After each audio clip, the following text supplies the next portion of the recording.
आज हम यांत्रिक तरंगों के प्रकार में अगले प्रकार के बारे में पढ़ेंगे। इसके पूर्व आपको यांत्रिक यांत्रिक तरंग इन सब के बारे में बताया गया था।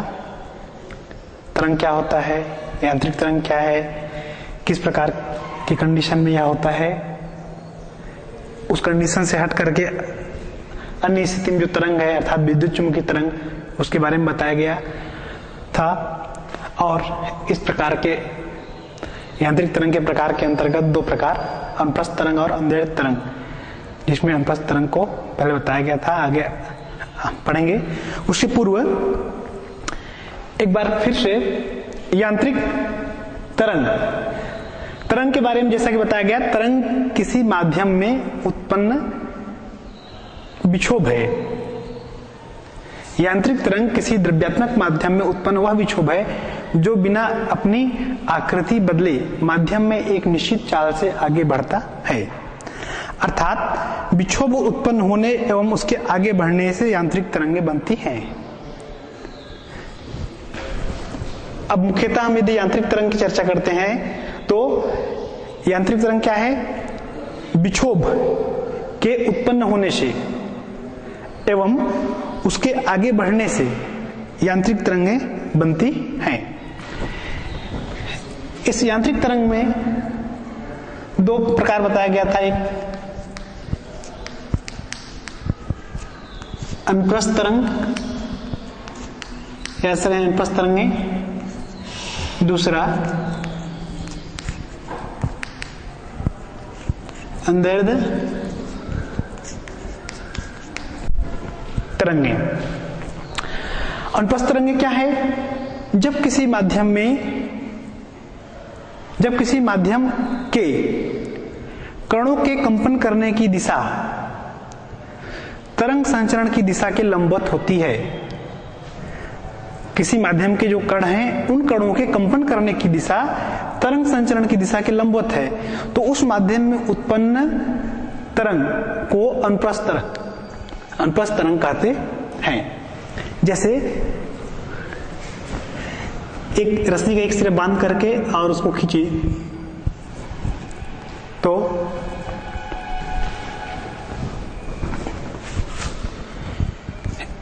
ये रस्सी है, इसको हमने किनारे बांध दिए, दूसरे सिरे को हाथ से लेकर झटका देते हैं, तो इसमें पूरे भाग में इस प्रकार से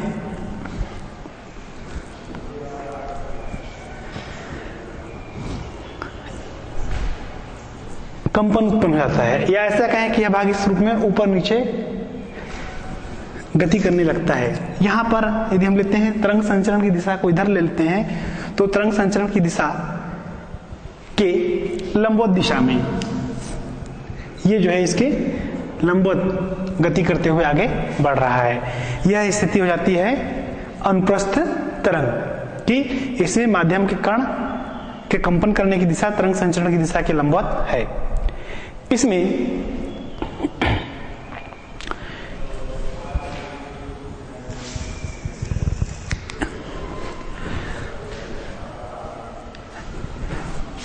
इसे यहां पर देखें हम तो ये माध्य स्थिति है, तो इस माध्य स्थिति से ये जो अधिकतम विस्थापन है, ये अधिकतम विस्थापन माध्य स्थिति से ऊपर की ओर अथवा कण का नीचे की ओर, ऊपर की ओर अधिकतम विस्थापन या ऐसा कहें नीचे की ओर अधिकतम विस्थापन। ऊपर की ओर जो अधिकतम विस्थापन होता है उसको शीर्ष या स्ट्रिंग कहते हैं, नीचे की ओर के अधिकतम विस्थापन को गर्त कहते हैं। दो क्रमागत शीर्ष या ऐसा कहें दो क्रमागत स्ट्रिंग,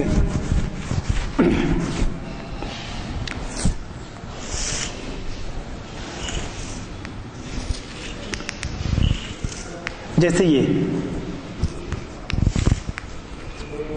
इनके बीच की दूरी या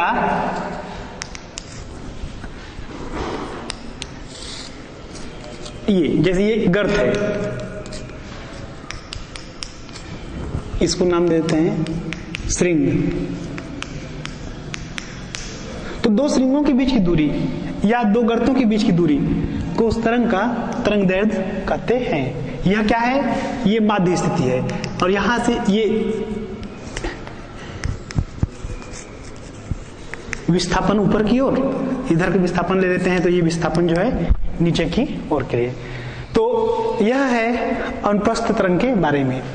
इस अनुप्रस्थ तरंग में यह तरंग केवल दृढ़ माध्यम में उत्पन्न होती है। दृढ़ माध्यम जैसे ठोस में उत्पन्न की जा सकती है। गैसों में यह तरंग उत्पन्न नहीं होती। कौन सी? अनुप्रस्थ तरंग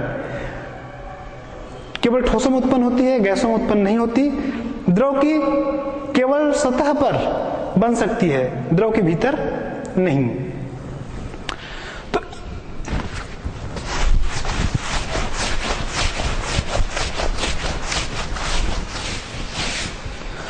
इस प्रकार से हम देखे थे अभी अनुप्रस्थ तरंग के बारे में, जिसमें कि माध्यम के कण कंपन करने की दिशा, कण की कंपन करने की दिशा तरंग संचरण की दिशा के लंबवत होता है।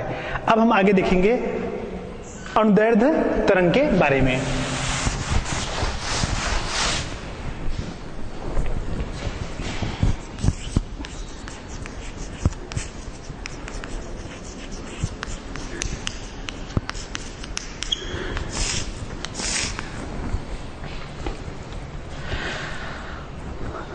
अनुदैर्ध्य तरंग जब किसी माध्यम के कणों के कंपन करने की दिशा तरंग संचरण की दिशा के समांतर होता है। किसी माध्यम के जो कण हैं वे कण कंपन करते हैं और उन कणों के कंपन करने की दिशा तरंग संचरण की दिशा के समांतर होती है, तो माध्यम में उत्पन्न तरंग को अनुदैर्ध्य तरंग कहते हैं। इसमें एकांतर क्रम में माध्यम के कण कुछ स्थान पर सामान्य अवस्था की अपेक्षा पास पास होते हैं, जिसे संपीड़न की अवस्था कहेंगे। और कुछ स्थान ऐसे होते हैं जहां पर वे दूर दूर होते हैं, जिसे विरलन की अवस्था कहते हैं। जैसे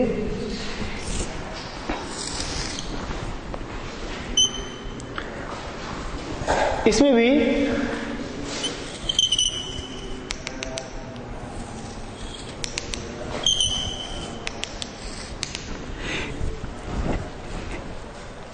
अनुदैर्ध्य तरंग में भी वक्र या ग्राफ अनुप्रस्थ तरंग के जैसा ही रहता है। स्थिति यह है कि इसमें अनुदैर्ध्य तरंग में कुछ स्थान पर जो माध्यम के कण हैं वे पास पास में होते हैं, जैसे यहां पर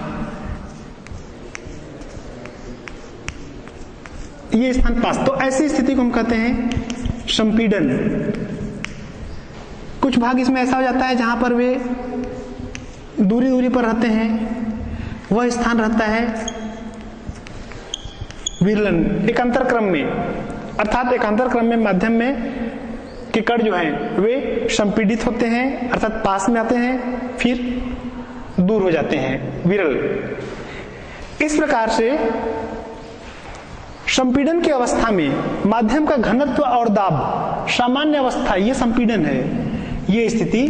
तो इस संपीड़न की अवस्था में माध्यम का जो घनत्व है और दाब है, वह संपीड़न की अवस्था में माध्यम का घनत्व व दाब सामान्य अवस्था की अपेक्षा अधिक होता है, और विरलन की स्थिति में दाब और घनत्व समान अवस्था की अपेक्षा कम होता है, ये विरलन की स्थिति में।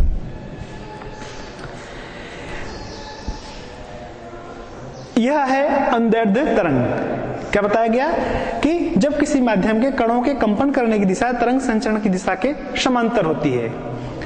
यहां पर जैसे देखते हैं ये तरंग संचरण, ये तरंग संचरण की दिशा, और कण भी जो है उसी रूप में गति कर रहे हैं, कंपन।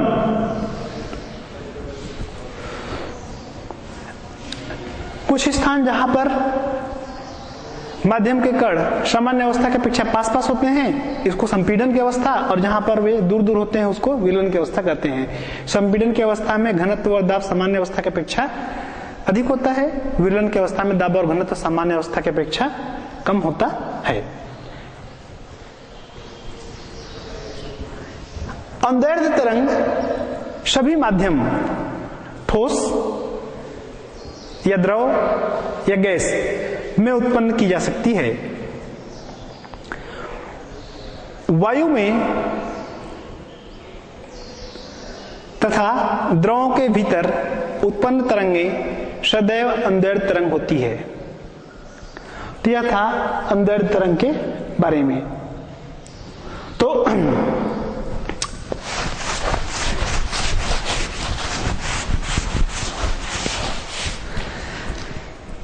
यांत्रिक तरंग जो कि द्रव्यात्मक माध्यम में उत्पन्न होता है, जो कि विक्षोभ उत्पन्न होने एवं उसके आगे बढ़ने के कारण यांत्रिक तरंग बनती है। यह यांत्रिक तरंग दो प्रकार का बताया गया,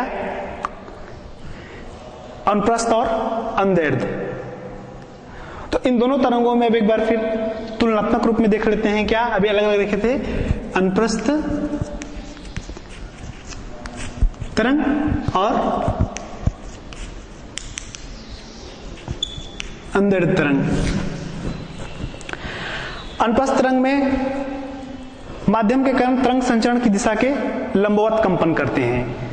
अर्थात इसका मुख्य बात हो गया, कण लंबवत कंपन करते हैं। कण लंबवत तरंग संचरण, कण लंबवत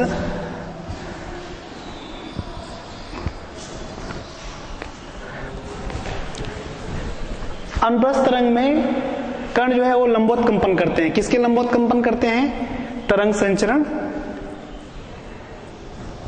की दिशा के, तरंग संचरण की दिशा के, ये मुख्य बात। और अंधेर तरंग में कण तरंग संचरण की दिशा में, अर्थात कण तरंग संचरण की दिशा में, ऐसा कह सकते हैं समांतर। किसके?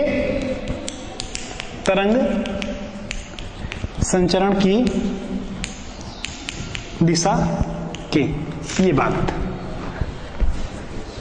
एक में लंबवत कंपन करता है और एक में समांतर। इसमें अनुप्रस्थ तरंग में श्रृंग और गर्त के रूप में आगे बढ़ता है, और अंधेर तरंग में संपीडन विरलन के रूप में तरंग आगे बढ़ता है। अनुप्रस्थ तरंग केवल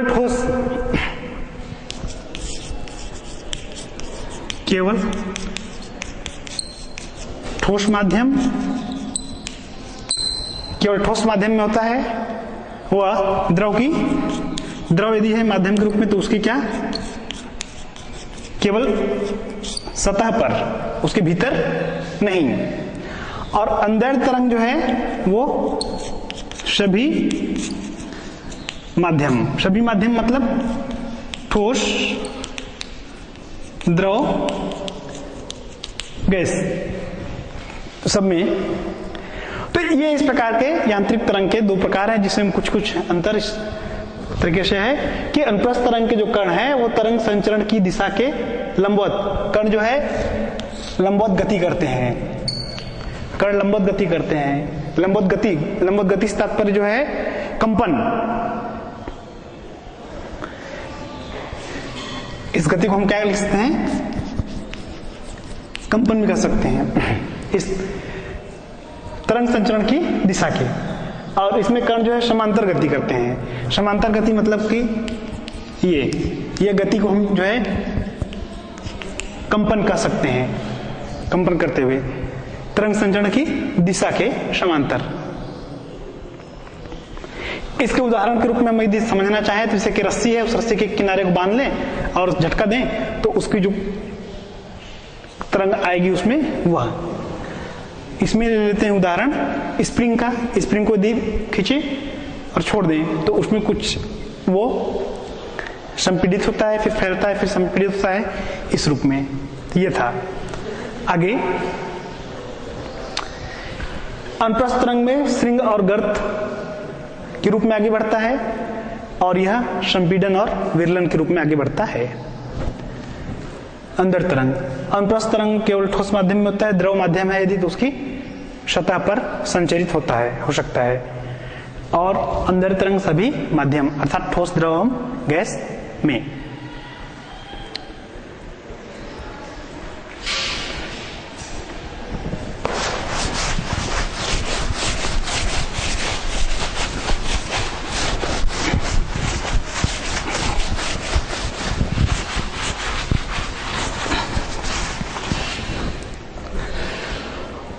तो यह यांत्रिक तरंग के बारे में था, जिसमें कि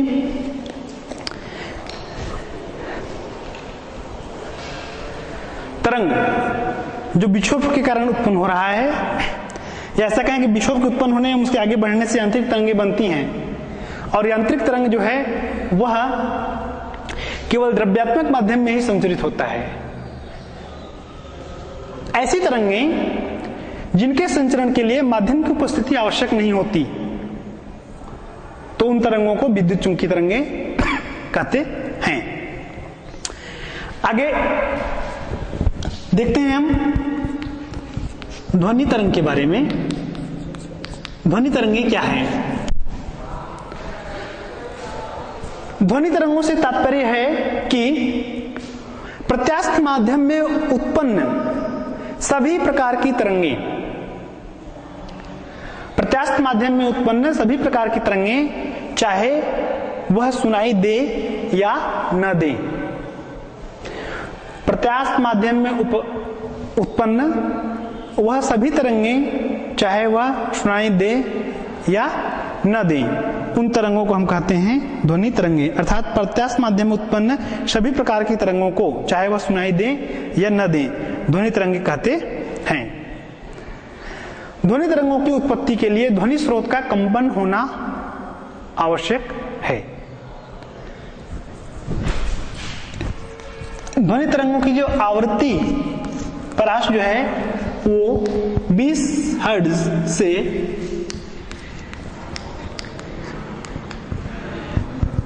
ये 20,000 हर्ट्ज, ये जो आवृत्ति परास है इसको हम कहते हैं श्रव्यता की सीमा। इसका तात्पर्य है कि हम जो सुन सकते हैं इस परास के मध्य की तरंगों को ही हम सुन सकते हैं। 20 हर्ट्ज से कम, 20 हर्ट्ज से यदि कम है, ये क्या हो गया? यह है श्रव्यता परास। 20 हर्ट्ज से कम है यदि तरंग, प्रत्यास्थ माध्यम में कोई तरंग उत्पन्न हुई है और उसकी आवृत्ति 20 हर्ट्ज से कम है, तो उसको अवश्रव्य तरंगें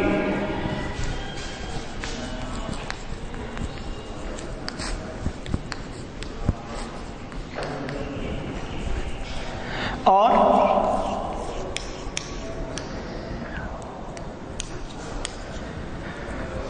20,000 हर्ट्ज से अधिक है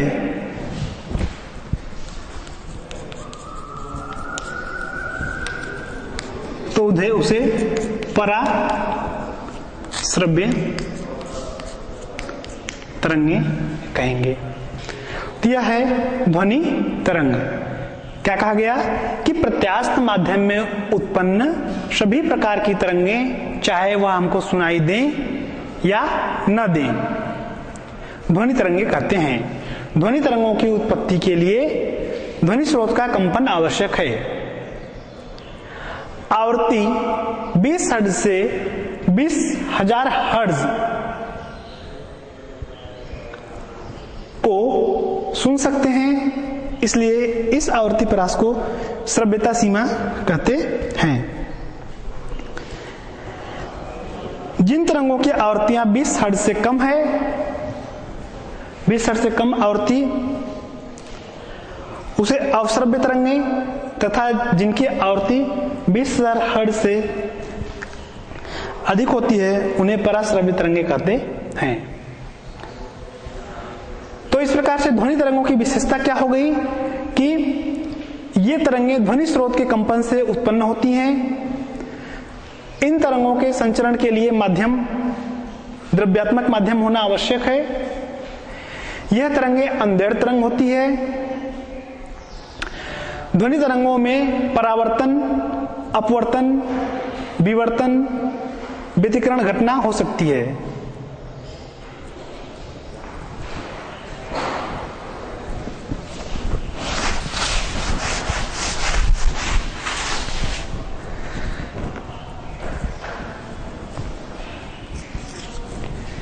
क्या क्या ध्वनि स्रोत के कंपन से उत्पन्न होती है?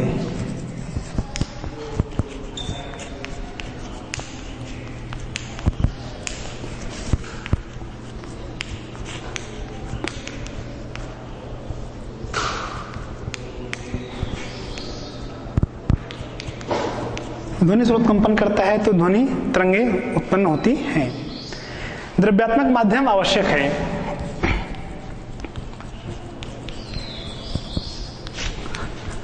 द्रव्यात्मक माध्यम आवश्यक है, अर्थात इन तरंगों के संचरण के लिए द्रव्यात्मक माध्यम का होना आवश्यक है। यह तरंगें अंधेर तरंग होती है।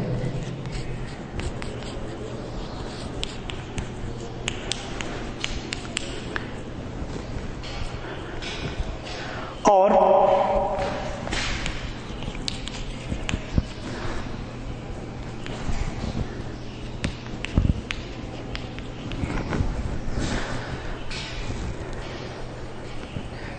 इनमें ध्वनि तरंगों में परावर्तन,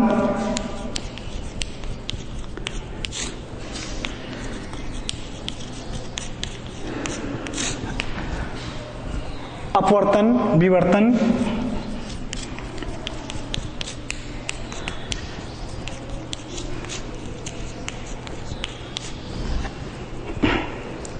व्यतिकरण घटना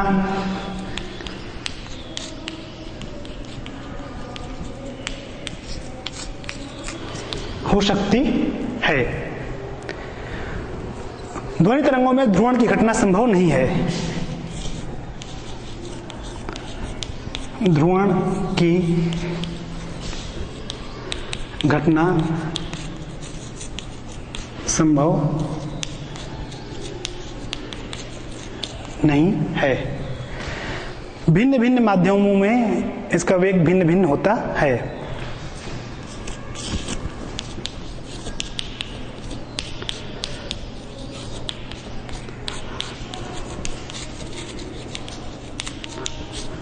में वेग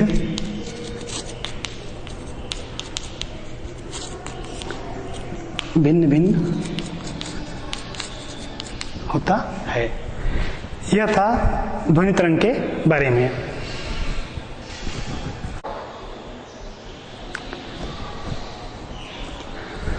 तो अभी आप देख रहे थे ध्वनि तरंग के बारे में। तो ये कुछ विशेषताएं ध्वनि तरंग की कि ध्वनि तरंग ध्वनि स्रोत के कंपन से उत्पन्न होती हैं। ध्वनि तरंग के संचरण के लिए द्रव्यात्मक माध्यम का होना आवश्यक है। ध्वनि तरंगें अंधेर तरंग होती हैं। ध्वनि तरंगों में परावर्तन, अपवर्तन, विवर्तन, व्यतिकरण घटना हो सकती है। ध्वनि तरंगों में ध्रुवण की घटना संभव नहीं है। भिन्न भिन्न माध्यमों में अलग अलग माध्यम से तो जैसे मान लीजिए कि आवाज जा रही है, कांच है माध्यम के रूप में, जल है, वायु है या अन्य कोई, तो वही भिन्न भिन्न माध्यमों में ध्वनि तरंगों का वेग भिन्न भिन्न होता है। यह था ध्वनि तरंग के बारे में। अब हम आगे देखेंगे तरंग गति से संबंधित कुछ परिभाषाएं, मतलब कुछ तरंग गति से संबंधित अतिरिक्त जानकारी।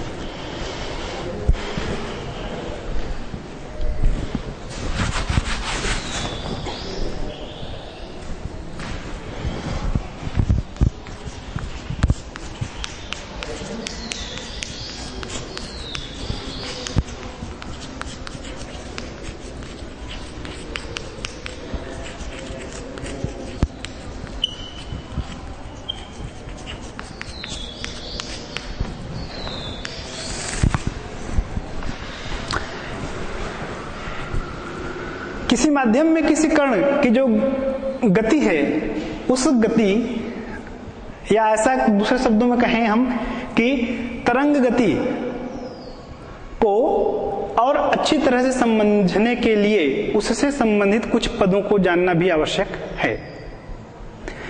उन पदों के अंतर्गत आ जाता है जैसे आयाम, तरंग दैर्घ्य, तरंग चाल, आवर्तकाल, आवृत्ति, कला, ये सब पद देखते हैं क्रमशः। सर्वप्रथम आयाम। आयाम से क्या तात्पर्य है? इसके पूर्व तो अभी हमने इस अध्याय में पढ़ते आ रहे हैं तरंग के बारे में कि ऊर्जा का संचरण जो है वह दो तरीके से या दो प्रकार से होता है, द्रव्य की गति के द्वारा और तरंग की गति के द्वारा। तरंग जो है किसी माध्यम में उत्पन्न एक विक्षोभ है, अर्थात ऐसा कहें कि विक्षोभ के उत्पन्न होने से और उसके आगे बढ़ने से तरंगे या यांत्रिक तरंगे बनती हैं। तो उन तरंगों से संबंधित ये जो तरंग है, अनुप्रस्थ तरंग, अंदर तरंग जो पढ़े अभी, उसमें कुछ पद आएंगे समझने के लिए, जिसमें सर्वप्रथम है आयाम। आयाम से क्या तात्पर्य है? जैसे शुरू में बताया गया था आपको कि यांत्रिक तरंगों में ऊर्जा का संचरण माध्यम के दो गुणों प्रत्यास्थता एवं जड़त्व के कारण ही संभव है। प्रत्यास्थता के कारण बल लगाने पर माध्यम के कण विस्थापित हो जाते हैं और बल हटाने पर अपनी पूर्व अवस्था में आ जाते हैं। जड़त्व के कारण माध्यम में अवस्था परिवर्तन के विरोध का गुण होता है। अर्थात क्या निष्कर्ष बताए थे कि माध्यम के कण अपनी प्रत्यास्थता एवं जड़त्व के गुण के कारण अपनी साम्य स्थिति के ऊपर नीचे कंपन करते हैं। तो वही जब माध्यम का कोई कण अपनी साम्य स्थिति के दोनों ओर कंपन करता है, तो साम्य स्थिति के दोनों ओर जब कंपन करता है, जितना अधिक से अधिक विस्थापित होता है, जैसे हम देखते हैं ये कण यहां इतना दूर गया, फिर ये, इस चित्र पे ध्यान देंगे, कोई भी कण अपनी साम्य स्थिति के दोनों ओर जितना अधिक से अधिक विस्थापित होता है, उस अधिकतम विस्थापन को आयाम कहते हैं। ये विस्थापन है इधर, ये माध्य स्थिति यहां पर ले लेते हैं बिंदु O से। तो कण यहां से अधिक से अधिक ये ऊपर की ओर यहां तक के गया, ये अधिकतम विस्थापन हुआ। या ऐसा कहें इस तरफ नीचे की ओर लेते हैं तो ये अधिकतम विस्थापन है। इसको संकेत A से दर्शा लें, कैपिटल A से। तो वह अधिकतम विस्थापन को ही हम कहते हैं आयाम। विस्थापन तो यहां पर भी हुआ है, इस जगह से यहां पर भी गया है, यहां भी गया है, यहां भी, लेकिन जो अधिकतम विस्थापन है माध्य स्थिति से, वही अधिकतम विस्थापन उसका आयाम कहलाता है। अगली बारी आ जाती है आवर्तकाल। आवर्तकाल क्या है? माध्यम का कोई भी कण जितने समय में एक कंपन पूरा करता है, कोई भी कण जितने समय में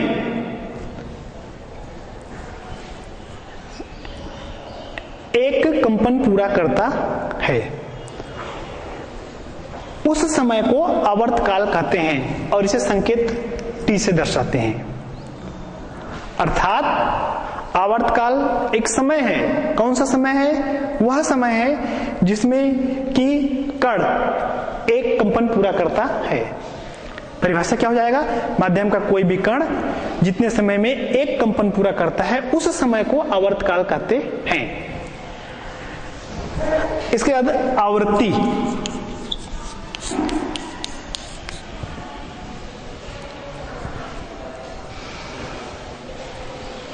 आवृत्ति क्या हो जाएगी? माध्यम का कोई भी कण एक सेकेंड में जितने कंपन करता है, दोनों एक दूसरे से मिलते जुलते लग रहे हैं, लेकिन अंतर आ रहा है थोड़ा। आवृत्ति क्या बोला गया कि कोई भी कण 1 सेकेंड में जितने कंपन पूरा करता है, यहां पर कंपन की बात आ रही है, और यहां पर एक कंपन में जितने समय लगता है, जितने समय में, तो इसमें समय पूछा जा रहा है, इसमें कंपन की संख्या, तो उस कंपन की संख्या को आवृत्ति कहते हैं। इसको संकेत न्यू से या ऐसा संकेत एन से या एफ से, किसी भी इन संकेतों से दर्शाया जा सकता है। ये दोनों संबंधित कैसे हैं, आवृत्ति और आवर्तकाल? तो n इक्वल टू 1/t, अर्थात आवृत्ति बराबर 1/आवर्तकाल। प्रति सेकेंड कह सकते हैं, प्रति सेकेंड। कला, कंपन करते हुए किसी कण की किसी क्षण पर स्थिति और गति। कोई कण कंपन कर रहा है, उसका किसी भी क्षण पर स्थिति क्या है, या किसी क्षण पर स्थिति और गति की दिशा, उस दिशा का ज्ञान जिस राशि से होता है उसे कण की कला कहते हैं। आगे है, ये था कला। इसके बाद तरंग दैर्ध्य।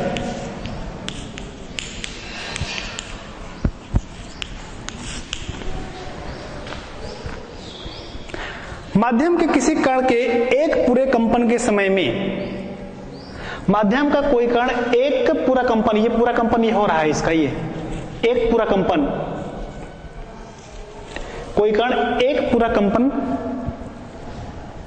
करने के समय में तरंग जितनी दूरी चलती है वह दूरी कहलाती है तरंग दैर्ध्य। क्या बोला गया तरंग दैर्ध्य? कि एक कंपन पूरा करने में जितनी दूरी, जैसे यहां पर देखते हैं 2, ये और ये, एक कंपन यहां पर ये हो रहा है और यहां पे, लेकिन हम यहां देखें तो दोनों की दूरियां बराबर नहीं है। ये दूरी और यहां की दूरी देखते हैं तो ये लगभग ये इतनी बराबर नहीं आ रही है। क्या बोला गया? कंपन करते हुए, या ऐसा कहें कि माध्यम के किसी भी कण के एक पूरे कंपन के समय में तरंग, यह तरंग जो है जितनी दूरी तय करता है उसे तरंग दैर्ध्य कहते हैं। इसकी परिभाषा अनुप्रस्थ तरंग के लिए लेते हैं यदि हम, तो अनुप्रस्थ तरंग में किन्हीं भी दो क्रमागत श्रृंग, जैसे ये तरंग यदि आगे बढ़ती है, ये ऐसे, ये और ये श्रृंग, या यहां पर दो क्रमागत गर्त के बीच की दूरी तरंग दैर्ध्य के बराबर होती है। अनुप्रस्थ तरंग के लिए दो क्रमागत शीर्ष श्रृंग के बीच की दूरी या दो क्रमागत गर्त के बीच की दूरी तरंग दैर्ध्य के बराबर होती है अनुप्रस्थ तरंगों में। और यदि अंदर तरंग की बात करें तो दो क्रमागत संपीड़न अथवा दो क्रमागत अधिकतम संपीड़न और दो क्रमागत अधिकतम विरलन वाले कणों के बीच की दूरी तरंग दैर्ध्य के बराबर होती है। तो इसके पहले जो बताया तो सामान्य था, और दोनों अलग अलग तरंगों के बारे में देखें, अंदर तरंग का और अनुप्रस्थ तरंग का, तो उन तरंगों की जो स्थितियां बनती है, जैसे कि अंदर तरंग, अनुप्रस्थ तरंग में शीर्ष और गर्त के रूप में जब आगे बढ़ता है तो दो शीर्षों के बीच में या दो गर्तों, क्रमागत दो शीर्षों या दो गर्तों के बीच की जो दूरी है वह तरंग हो जाएगी। और अंदर तरंग की बात करें तो अंदर तरंग में दो क्रमागत अधिकतम संपीड़न अथवा दो क्रमागत अधिकतम विरलन वाले कणों के बीच की दूरी तरंग दैर्ध्य के बराबर होता है। तो ये तरंग दैर्ध्य को हम दो अलग अलग तरीके से परिभाषित कर सकते हैं। वह एक प्रकार की दूरी ही है जो कि अनुप्रस्थ तरंगों के लिए श्रृंग के बीच की और या गर्त के बीच की, और अंदर तरंग के लिए संपीड़न के दो संपीड़न या दो विरलन के बीच की। इसके बाद बारी आ जाती है तरंग चाल। क्या है? कोई तरंग 1 सेकेंड में जितनी दूरी तय करता है, 1 सेकेंड में जितनी दूरी तय करता है कोई तरंग, उसे तरंग चाल कहते हैं। कोई तरंग 1 सेकेंड में जितनी दूरी तय करता है वह कहलाता है तरंग चाल। आगे देखते हैं संबंध इनमें क्या है, कैसा।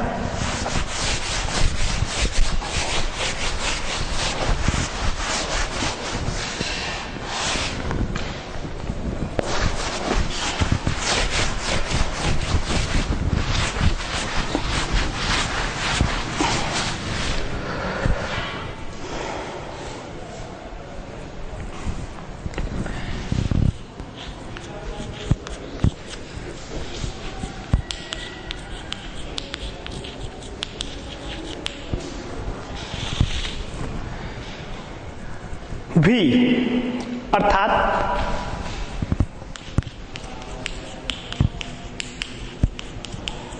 तरंग चाल। N से तात्पर्य हो जाएगा आवृत्ति।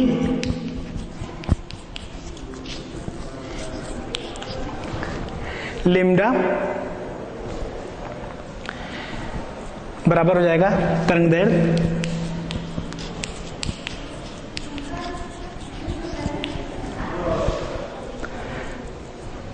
तरंग चाल भी, आवर्ती n, तरंग दैर्घ्य लिम्डा में संबंध। मान लो किसी तरंग की चाल है v, कोई तरंग है वो v चाल से चल रही है और उसकी आवृत्ति है n, आवर्त काल ले लेते हैं t, आवर्त काल t, और लिम्डा तरंग दैर्घ्य। तब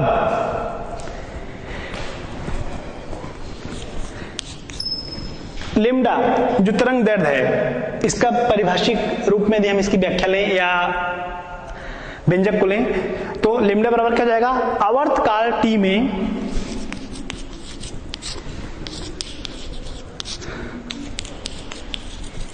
आवर्त काल t में, अर्थात कह सकते हैं कि t समय में तरंग द्वारा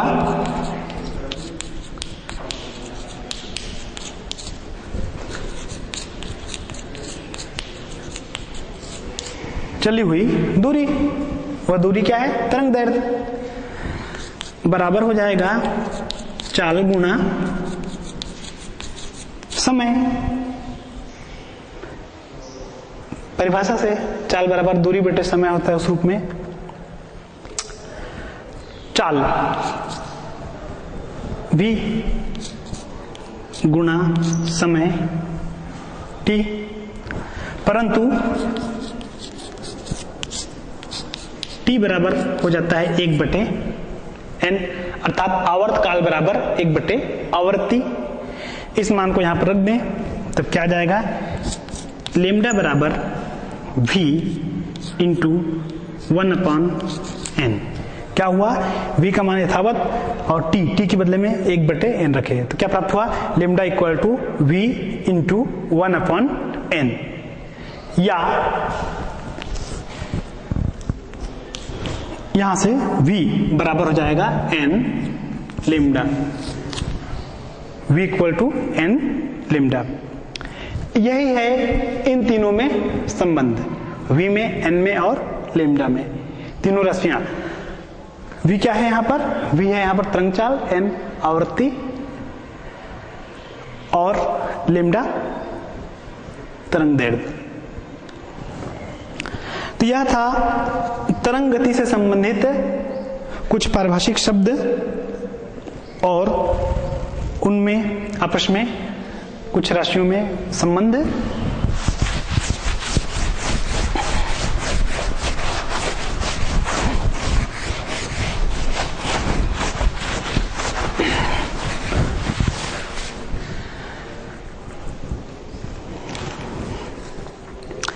अब आगे बढ़ने से पहले एक बार पुनः अभी तक के क्या क्या देखिए, उसको एक बार बता देते हैं। तरंगे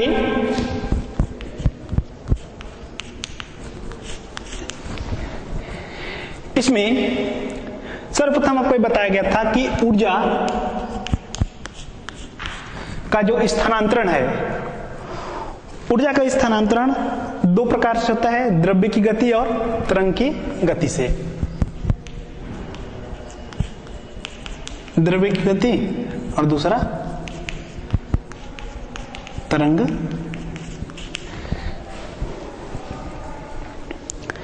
की गति से। ये द्रव्य की गति और तरंग की गति से कैसे, तो वही तालाब वाला उदाहरण जिसमें कि तालाब में शांत जल, उस जल में यदि हम पत्थर फेंकते हैं तो पत्थर में जो ऊर्जा है, गतिज ऊर्जा, वह ऊर्जा जल में गया, जल में जिस स्थान पर पहुंचा पत्थर, वो पत्थर अपनी ऊर्जा जल को दे दिया, वहां पे उस स्थान पे विक्षोभ उत्पन्न हुआ, वह विक्षोभ उसी रूप में आगे बढ़ता गया, वह विक्षोभ उसी रूप में, मौलिक रूप में आगे बढ़ता जाता है उसी चाल से। और यही विक्षोभ क्या है, यांत्रिक तरंग को उत्पन्न करता है। अन्य उदाहरण रस्सी का भी बताया गया था। इसमें यांत्रिक तरंग द्रव्यात्मक माध्यम में उत्पन्न होती है और जिसके लिए माध्यम में आवश्यकता नहीं है, वैसे तरंग को हम क्या कहें, विद्युत चुंबकीय तरंग। यांत्रिक तरंग में जो ऊर्जा का संचरण है, ये जो ऊर्जा का संचरण है वह दो गुणों के कारण होता है, प्रत्यास्थता और जड़त्व के कारण। प्रत्यास्थ गुणधर्म के कारण क्या होता है, बल लगाने पर वो विस्थापित हो जाता है माध्यम के कण, और बल को हटाने पर वो अपनी पूर्वावस्था में आ जाता है। और जड़त्व के कारण माध्यम में अवस्था परिवर्तन का विरोध गुण होता है। इस प्रकार माध्यम के कण अपनी प्रत्यास्थता एवं जड़त्व के गुण के कारण अपनी साम्य एवं स्थिति के ऊपर और नीचे कंपन करते रहते हैं। तरंग गति में किसी माध्यम में उत्पन्न, तरंग गति क्या हो जाता है, किसी माध्यम में, अभी हम विक्षोभ के बारे में चर्चा की, विक्षोभ कैसे उत्पन्न हुआ। अब तरंग गति क्या है, तो किसी माध्यम में उत्पन्न ऐसा विक्षोभ है जो बिना माध्यम के प्रवाह के, माध्यम के कणों की सीमित गति के द्वारा ऊर्जा का संचरण करता है। इसके लिए आवश्यक गुण था, माध्यम में प्रत्यास्थता का गुण होना चाहिए, जिसके कारण माध्यम के कणों में प्रत्यानयन बल लगेगा और वे आवर्ती गति कर सकेंगे। जड़त्व का गुण होना चाहिए, क्योंकि कंपन करता हुआ कण जब अपनी साम्य स्थिति में होता है तो प्रत्यानयन बल शून्य हो जाता है, लेकिन जड़त्व गुण होने के कारण कण साम्य स्थिति से आगे निकल जाता है और कंपन समाप्त नहीं होता। माध्यम का प्रतिरोध कम होना चाहिए, अन्यथा अवमंदक बल के कारण कंपन करने वाले कणों का आयाम जल्द ही कम होकर के शून्य हो जाएगा। ये कुछ उस माध्यम के गुण थे। और तरंग गति की विशेषताएं क्या हैं, तो तरंग गति की विशेषता यह है कि जो विक्षोभ उत्पन्न हुआ है वह विक्षोभ अपनी मौलिक आकृति में निश्चित चाल से आगे बढ़ते जाता है। विक्षोभ संचरण की चाल माध्यम की प्रत्यास्थता और उसके घनत्व पर निर्भर रहती है। माध्यम के कण अपनी साम्य स्थिति के दोनों ओर एक ही निश्चित आवृत्ति से कंपन करते हैं और विक्षोभ के साथ आगे नहीं बढ़ते। मुख्य बात यह है कि कण वहीं रहेगा, आगे नहीं बढ़ेगा, विक्षोभ आगे बढ़ता है। माध्यम में ऊर्जा का संचरण विक्षोभ के आगे बढ़ने की दिशा में अर्थात तरंग गति की दिशा में होता है। ऊर्जा आगे बढ़ता है और वह ऊर्जा कैसे आगे बढ़ता है, किस दिशा में, जिस दिशा में विक्षोभ बढ़ रहा है अर्थात तरंग। माध्यम के सभी कण एक ही प्रकार से ऊपर नीचे या आगे पीछे कंपन करते हैं, लेकिन प्रत्येक कंपित कण की कला भिन्न भिन्न होती है। विक्षोभ जब आगे बढ़ता है कि कोई कण, तो वह अपने स्थान पर कंपन करता है, अपनी गति को अपने नजदीक वाले दूसरे कण को दे देता है, वह कंपन करने लगता है, गति करने लगता है, और गति नहीं करता कण, कण वहीं पे कंपन करता है और अपनी ऊर्जा इस प्रकार से वो आगे स्थानांतरित करता है। तो इस प्रकार से यह था तरंग। और इसमें फिर यांत्रिक तरंगों में अनुप्रस्थ और अंदर तरंग के बारे में आज बताया गया था, जिसमें कि अनुप्रस्थ तरंग में माध्यम के कणों के कंपन करने की दिशा तरंग संचरण की दिशा के लंबवत होता है और माध्यम में उत्पन्न तरंग को अनुप्रस्थ तरंग कहते हैं। अंदर तरंग में माध्यम के कणों के कंपन करने की दिशा तरंग संचरण की दिशा के समांतर होता है। माध्यम में इस प्रकार के उत्पन्न तरंग को अंधेर तरंग कहते हैं। अनुप्रस्थ तरंग केवल ठोसों में उत्पन्न किया जा सकता है, इसके लिए दृढ़ माध्यम आवश्यक है, गैस में नहीं होता। द्रव में होगा तो केवल उसकी सतह पर होगा, उसके अंदर नहीं होगा। कौन सा तरंग? अनुप्रस्थ। लेकिन अंधेर तरंग जो है वो सभी माध्यम अर्थात ठोस, द्रव और गैस तीनों में। उसके बाद बताया गया था आपको ध्वनि तरंग के बारे में। प्रत्यास्थ माध्यम में उत्पन्न हुए समस्त तरंगे, चाहे वो हमको सुनाई दें या न दें, ध्वनि तरंग कहलाती हैं, और इसके लिए ध्वनि स्रोत कंपन होना आवश्यक है। ध्वनि तरंगे अंधेर तरंग होती है। ध्वनि तरंगों में परावर्तन, अपवर्तन, विवर्तन, व्यतिकरण की घटना हो सकती है। ध्वनि तरंगों में ध्रुवण की घटना संभव नहीं है। अलग अलग माध्यमों में ध्वनि तरंगों का वेग भिन्न भिन्न अलग अलग होता है। इसके बाद तरंग गति से संबंधित कुछ पारिभाषिक शब्द अभी बताया गया, जिसमें कि तरंग चाल, आवृत्ति एवं तरंग दैर्ध्य में संबंध बताया गया था कि v = n लैम्डा होता है। ठीक है, अब आगे की क्लास में हम